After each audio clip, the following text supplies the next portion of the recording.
One should uproot the very hope of enjoyment with one's utmost strength and using one's utmost intelligence.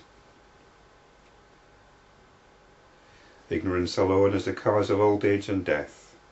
Hopes and attachments seem to ramify on account of the mental conditioning, which is ignorance. This ramification takes the form of ideas like, this is my wealth, these are my sons, etc. In this empty physical body, where is that? Where is it that is called I?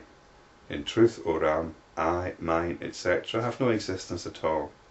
The one alone, the one self alone, is the truth at all times.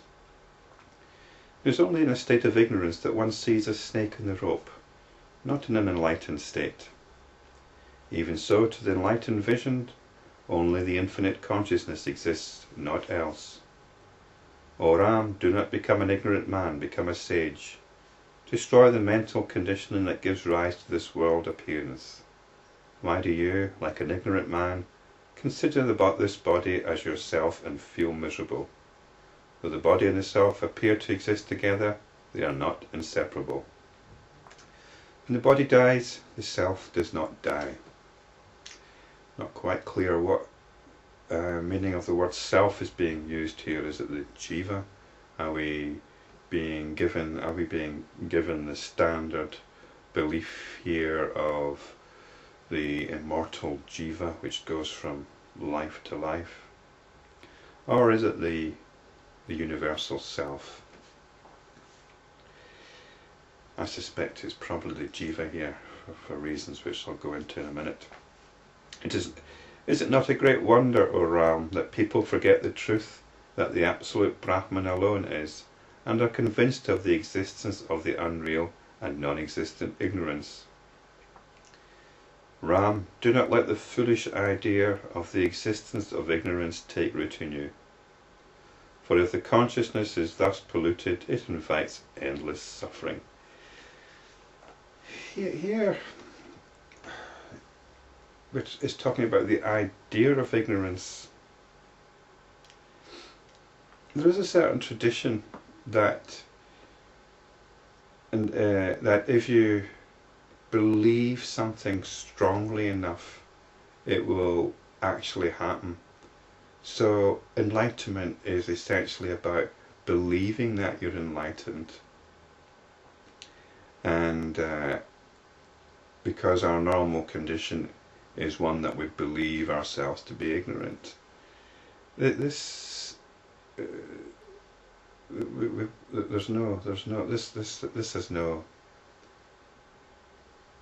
has no virtue in it whatsoever. And I mention this because it talks about not ignorance, but the idea of the existence of ignorance. And it talks about consciousness being polluted. Consciousness cannot be polluted.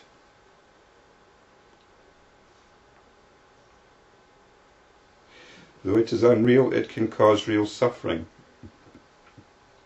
It is on account of ignorance that illusions like a mirage exists, and one sees various visions and hallucinations, like flying in the air and flying in space, and one experiences heaven and hell. I don't know where the flying in the air and flying in space come. Maybe it's something to do with the after-death experience. Therefore, O Ram, give up mental conditioning, which alone is responsible for the perception of duality, and remain totally unconditioned. Then you will attain incomparable preeminence over all. Well,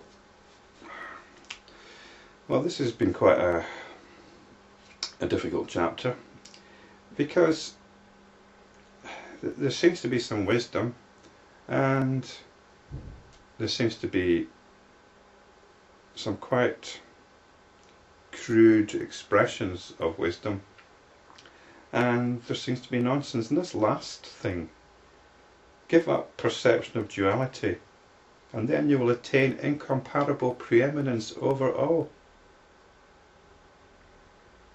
Is this what you say to somebody you exhort them to give up duality and then by doing so you'll be better than everybody else. Contradiction there. There's a contradiction to the point of idiocy, actually, to put a rather well, it's not even absurd, it's not even silly, it's idiotic. Give up, in order to be better than everybody else, give up all notions of anybody else, basically. You know, as if that would be Rama's motivation, to be preeminent. Is Rama concerned about being preeminent? Is he concerned about being incomparably preeminent? The point I want to make here is the teachings here are not consistent.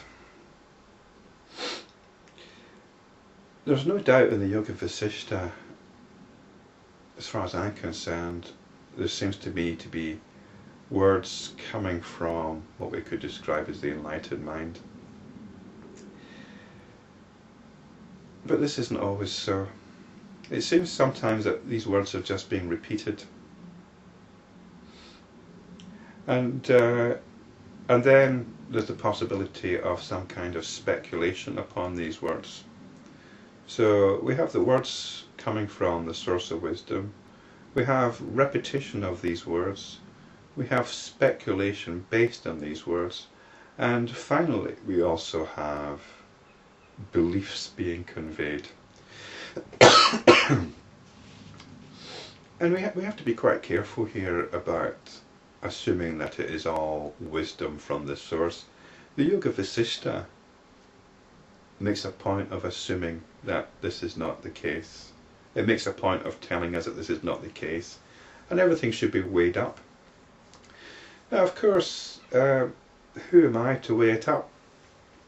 Who is anybody to weigh it up? But this is what we've got.